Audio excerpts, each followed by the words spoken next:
So I just thought I wanted to share a few things about my experience of loss. And I lost my dad last year, and that was truly the most difficult thing that I've had to go through for me and my family. My dad was poorly with cancer for just over a year, and it wasn't until the later stages that things became to be a bit more difficult. He became more unwell, and at the time I was also engaged.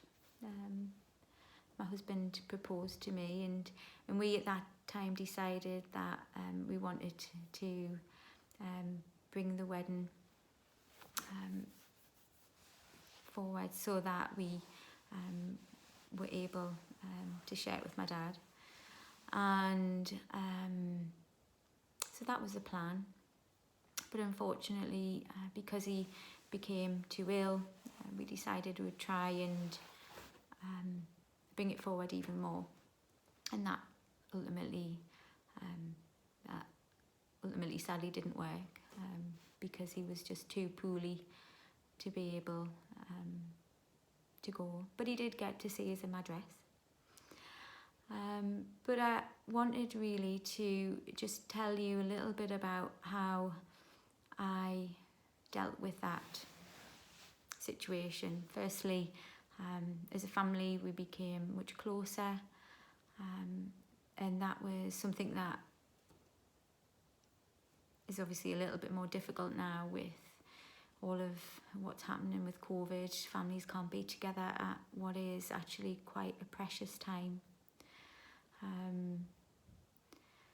Me, my sisters, my mum became closer, my auntie, my cousins, and it was actually a really special time as we were able to spend more time together, be with my dad. Now, throughout that process, I was scared stiff of how I was feeling. I didn't know how I was going to cope.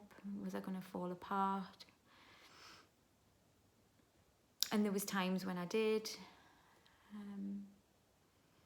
Because it is truly the most saddest experience when you see someone you love just deteriorate before your eyes.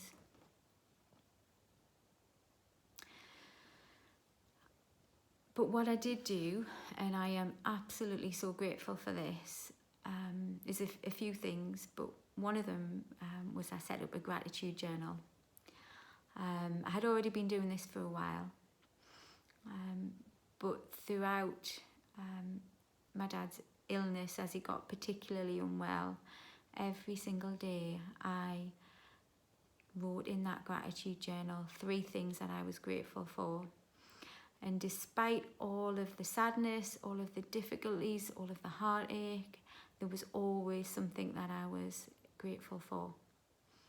And that was always about perhaps a smile. In my dad's case, it was I would go over to the house, and as soon as I got there to see him, the first thing he would ask was for me to do Reiki with him. And he'd be, come on then, assume the position. And there I was with my hands doing Reiki.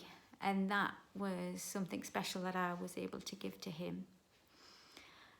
So having the ability to look back at that and look back at all of them days in the weeks, the months before he passed away, right up to the week before, the days before, and after he sadly did pass, I still continued that gratitude journal, and I still have all of the positive memories of the small little parts of the days that I spent there, and the moments that were just pure gold. Even though he was so poorly, there was still little gems of beauty within there. And them are the bits that I remember. And because them are the bits that I focused on, the other bits didn't seem to stick. The other thing that I did, which truly helped, is tapping. And I was so aware that this was the most difficult experience that I was going through at the time, and I was so panicked at how I was going to cope with it, how I was going to deal with it, had to be strong for everyone else, that there was so much pressure. Or so they felt. There wasn't, but in my head there was. But every single day I tapped about my fears, I tapped about losing my dad, how was I going to cope, how could I cope without him, how on earth could I move forward, being scared, seeing him in such pain. I tapped on all of these things, and I just tapped and tapped and tapped, and I did it every day. And I did it within my normal routine. I actually did it in the car. I drive in automatic, so I have a spare hand. Hopefully I'm not causing myself any bother by saying that. And I wouldn't recommend it if you drive a manual car. But anyway, that time that I had to myself was best spent in that absolute reflection, just bringing myself into the moment as I was driving, and that pure concentration, and just really focusing in on all of them fears and worries. And day by day, each of them fears and worries reduced, and just continued to reduce as I continued to tap. And it's not that I struggled to come to terms with what had happened, because understandably, just as we all do, it is losing your dad, one of the most difficult things that we ever have to deal with. But I was able to view it differently. And even to the point when,